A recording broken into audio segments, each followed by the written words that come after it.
everybody, and welcome back to the channel. Today we're looking at 10-year-old Dante and his pitching mechanics. If you're new to the channel, I'm Coach Jason Beeding, and for over the last 40 years I've been an athlete, coach, mentor, and author in the baseball community. Currently I own and instruct the Arm Pitching Development Program at 643 Baseball Academy, as well as I am the head pitching coach at the Academy and at most recent addition, Calvary University.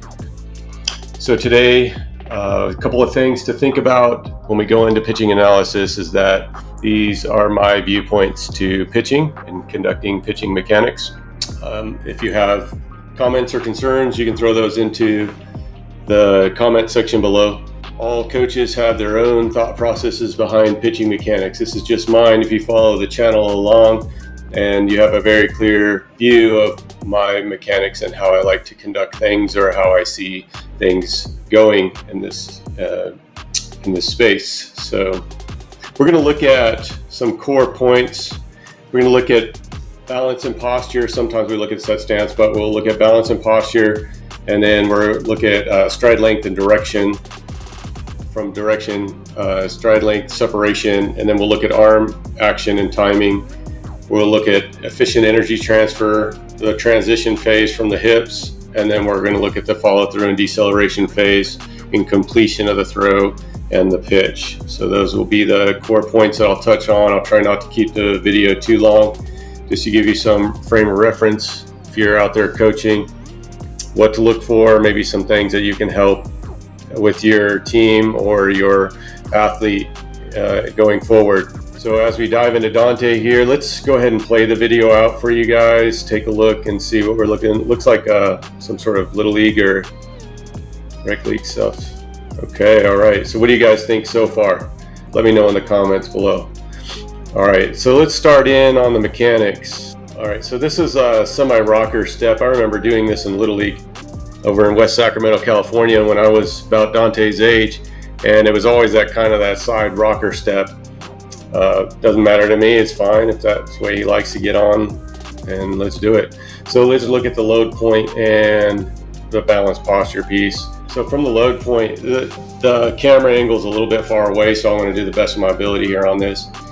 Let's see his load height. All right, so this is load height, absolute. Okay, so actually, here's my initial take on this. I actually like the load height on it. Let me change my colors up here, fellas. So I actually like the 90-degree angle on the load position. I think that's pretty good. It looks like there might be a little bit of internal rotation on the front hip, kind of getting himself prepared to lead the hip down the hill here. So I think that'll be good. Hand set seems to be okay. It's a little out front for me. I might want to split the chest in half. So you're thinking just underneath the chin, right around just under your pectoral muscles, and about a fist width off of the chest is where, I mean, if you want to be technical, that's where I'm coming from with it. Okay, so on the balance and posture, I think it's okay. What I like to do is what I try to teach is carry the chin over your abdominal muscles, but don't compromise your posture for that. What I mean by that is you don't want to sink or bend your back too far forward through the load point. I think creates a little bit of disadvantage when you're trying to course direct down the mound. So from there, look at the shoulder tilt. I think that's okay at the moment. I don't see any issues. Eyes are on frame. That looks good. Knees in a good place, and the foot's in a good place here. So good start so far. And then I know we kind of not cheated, but we looked at the video, so we know kind of what's going to happen a little bit here as we break it down. But just to let you know, sometimes things look bad and they're not really that bad. And then sometimes they don't look bad in real time. And then you're like, oh, wow, that's not very good at all. So as we continue on forward, balance and posture. So we gave them a little bit of a pass on that. Okay, I want you guys to see this break line here, a hand break, where the hand just stops. So I'm wondering if the hand, you guys tell me what you see, is the hand on top of the ball or is it off to the side of the ball? I'm not sure. So I'm thinking more of a break line where it's like here to break up to elevation into arm spiral, and we'll see what happens here. So stride length and direction. This is a very tall drop. And you know what it reminds me of? Like Satchel Paige. Have you ever watched those videos, the old videos of the old time guys playing? And like Satchel Paige would just drop into it. It wasn't very engaging from the back hit. And so it's we call this tall to fall position. This isn't a drop and drive position. So going into it, what you could do here is treat the back hip with a little more force. So sit into that back, like you're sitting in a chair, right? So when you're coming down with your front end, you think about your low balance brake position, and I'll put some pictures up here for you all to reference. But sit in the low balance brake position, and then kind of you want to pitch with your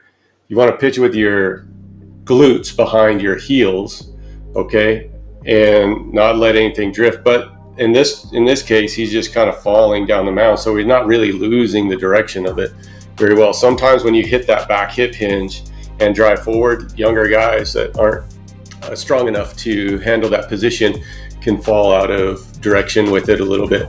So at the moment, my suggestion would to load the back hip and the quad just a little bit here, but don't compromise your direction for that. You know, do the best of your ability with it. This shoulder tilt is a little bit aggressive, maybe. I don't know. I want to see the timing of the arm action as we go through here. Glove hand looks pretty engaged.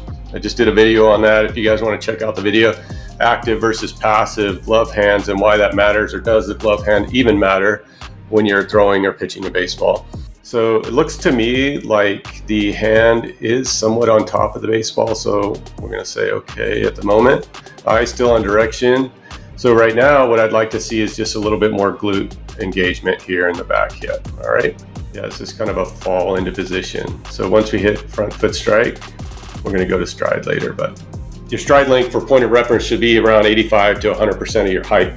So what I do usually is just grab a height meter measurement, and then I'll go to distance with it, and then we'll know. So we'll come back to that in a little bit. Okay, at front foot strike, so look at a couple of things. The back heel's already come up off the ground, so we're going to start to lose, or we're losing kinetic energy a little bit coming off the mound. I don't expect a high performance out of a 10-year-old. But that's one thing to kind of watch, is the early leak out of the back hip. But this is a decent closed position. Scapular retraction looks pretty good. The arm height looks okay. Glove hand still following pretty good. I think it's pretty good at the moment. Eyes are still on frame.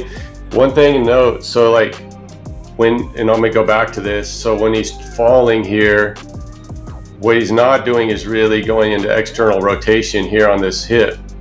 Okay, so now the front foot gets locked in at like a 45-degree angle or worse, right?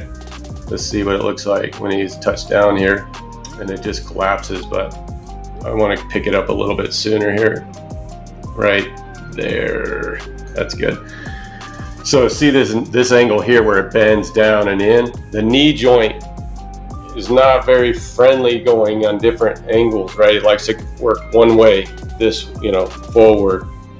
So when we're trying to go straight line, but you ended your angle at a 45-degree angle, now it's hard to go forward because that knee joint doesn't really bend that way. So something to consider is trying to open up the front foot just a little bit more, open up the front hip, and then go into upper body rotation to throw the pitch. So something to consider there for you guys. All right, land. And then the other thing is, so right here, what I want to talk about in the kinetic chain, the energy is dropping into the ground here, right? And we want to take our energy up and out through our target. Again, we do that by a little bit more strength here in the front side, and then making sure that this hip converts. I'll show you, let me take a look. So as he goes into conversion, so it's like taking it down to the ground right there. He is converting the hip forward out a little bit, which is good. I just think this position on the front leg is a little low at the moment, and it has to do a lot with the strength of the athlete. So this is a very young man still learning the basics of things. So challenge him maybe to come up at like more of a stronger 120 position here. carry that height forward just a little bit more.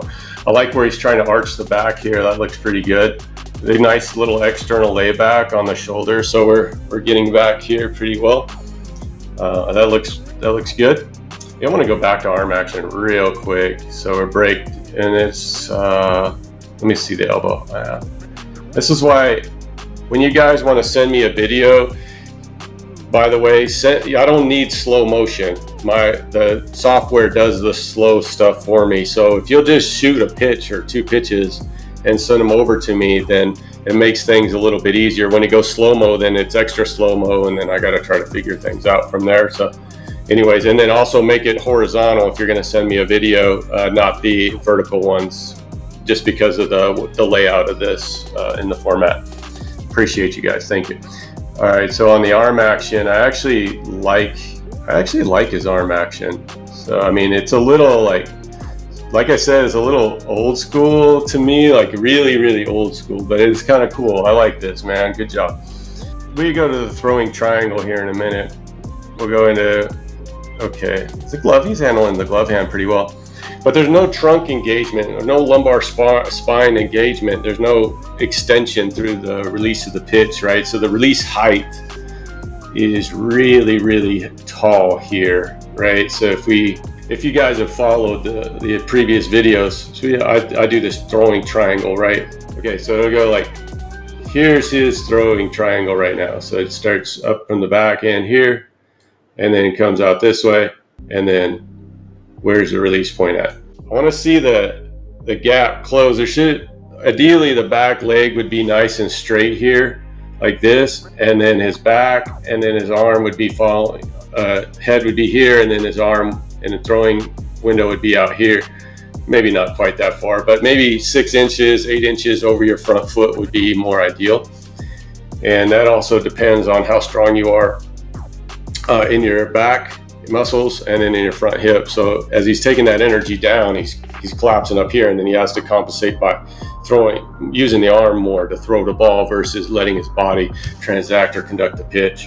So release height, I want to see him bend his back a little bit more. I want to see him bend his back more, like, well, probably right around that end.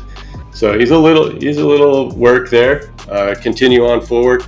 I don't really care. I'll talk about lead leg blocking just a little bit. So, you know, if we straighten up this leg here, I've seen young guys that can do it, and I've seen some guys that aren't really there yet. But if we go into lead leg blocking, it forces that trunk flexion to come over and extend the release point of the pitch, and helps with some of the deceleration factors of the arm and shoulder. So I think it is a good idea to try to be a little bit stronger on that front leg, and maybe as well as the back leg too. So do some squats and do some lunges, do some push-ups. These things are good for 12-year-old or 10-year-old young men.